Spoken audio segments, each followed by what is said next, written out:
Bonjour chers amis traders, comme chaque fin de semaine, analyse rapide du Bitcoin, du DAX, du CAC 40, de l'euro-dollar et du SP500 pour la semaine à venir, en mode investissement et en mode trading. On commence tout de suite avec le calendrier économique de la semaine à venir qui est beaucoup plus calme que celui des semaines précédentes.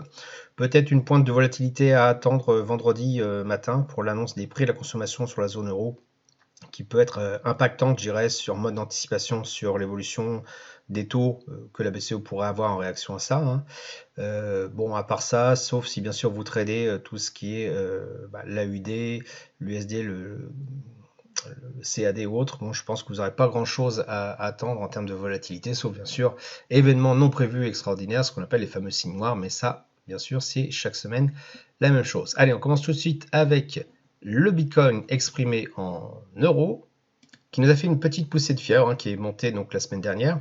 On voit qu'on s'inscrit toujours dans ce tunnel de latéralisation que j'ai matérialisé, en tout cas dans mon scénario optimiste, enfin scénario envisagé, en fait une oscillation dans ce tunnel avant une sortie par le haut. Là, le prix est en train de tester la zone la plus haute qui correspond à un creux de volume par prix, donc une zone assez réactive. Soit on va être rejeté vers le bas, soit on va carrément casser vers le haut cette zone-là. Hein, c'est le concept même de creux de volume par prix en termes de zone.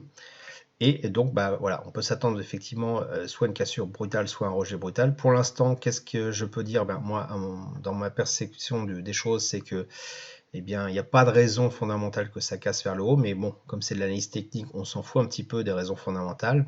La chose que je vois, c'est que cette hausse s'est faite avec finalement assez peu de volume. Ce qui signifie donc qu'il y a eu très peu d'acheteurs, entre guillemets, très peu d'acheteurs pour faire évoluer le prix et la hausse, donc très peu d'opposition, de résistance à la vente. Donc c'est assez bon signe pour une cassure par le haut. Donc à voir la semaine prochaine si cela continue ou pas. En l'état actuel des choses, c'est pas en contradiction avec le scénario que j'avais envisagé, qui est une cassure par le haut à la suite d'une latéralisation. Bon, cette latéralisation a peut-être fait long feu, donc on peut envisager la semaine prochaine, en fait, une cassure tout simplement directe du Bitcoin à la hausse, auquel cas on reprendrait un style certainement aussi en tout cas en weekly.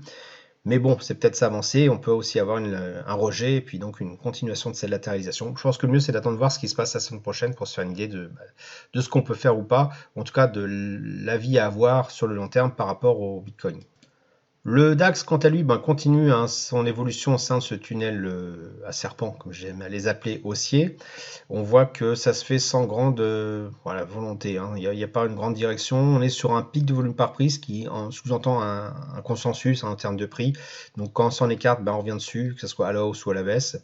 On est toujours dans ce tunnel haussier, mais voilà, on sent que depuis à peu près, on va dire un mois, un bon mois, un mois et demi, on est dans l'attente de quelque chose, je ne sais pas trop quoi, et qu'on a du mal à continuer ce tunnel, parce que si vraiment on voulait le continuer, si je le prolonge, on devrait avoir un rebond, quelque chose qui reparte vers le haut, et pour l'instant on est plutôt sur la latéralisation.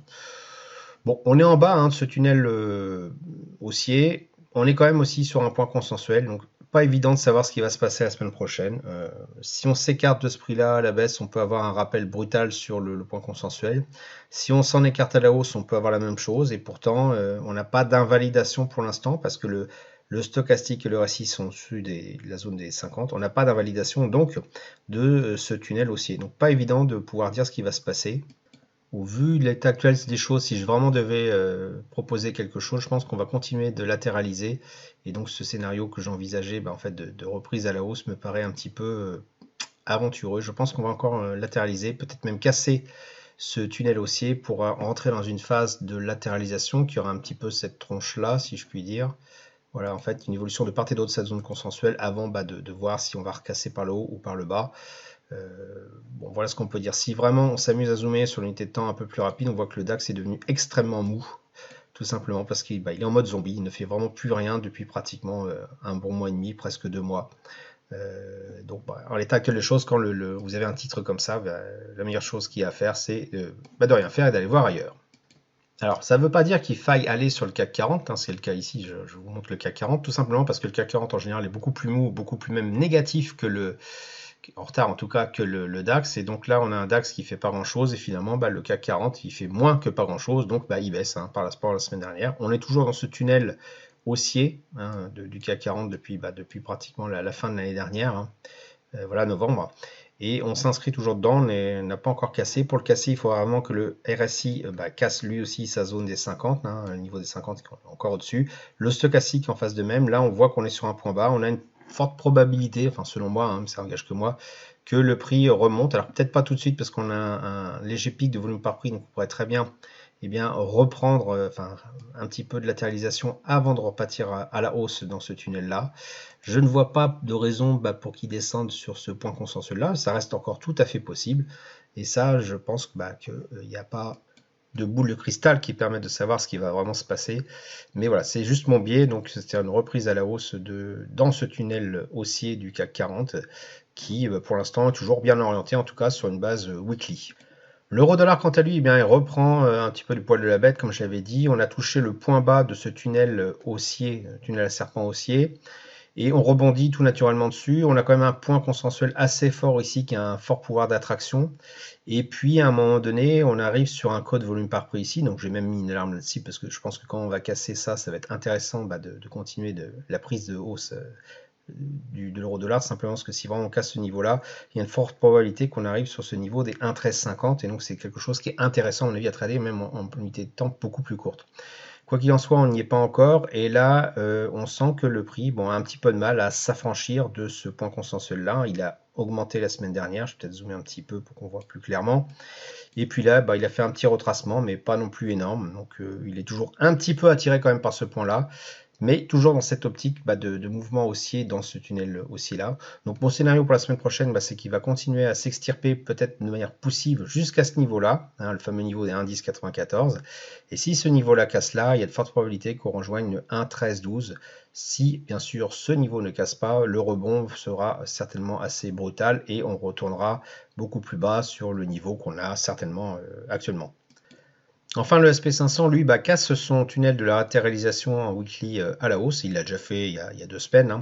Là, il le confirme. On est arrivé sur le point consensuel là. On est un petit peu en train de rebondir dessus. En arrivant aussi sur un creux de volume par prix. Scénario qui ont tout à fait de prise de bénéfices après une belle hausse. Donc, tout à fait compréhensible. Qu'est-ce qu'on peut envisager pour la suite? Déjà, ce scénario-là me paraît très peu probable. Hein. C'est-à-dire que le fait qu'on revienne sur le point consensuel du dessous à 4140 points à peu près. Je pense qu'après cette correction-là, on va rebondir sur ce support-là, hein, qui est un code volume par prix à 4306, pour vraisemblablement atteindre les 4514, donc un mouvement certainement à la hausse, peut-être après encore quelques tergiversations sur ce niveau des 4348. Mais bon, certainement un mouvement à la hausse sur la semaine prochaine ou les quelques semaines à venir.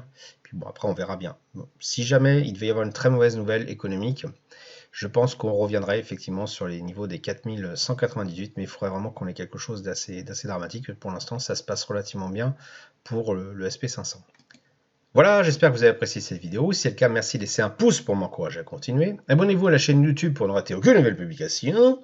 Je vous dis merci et à bientôt sur le blog.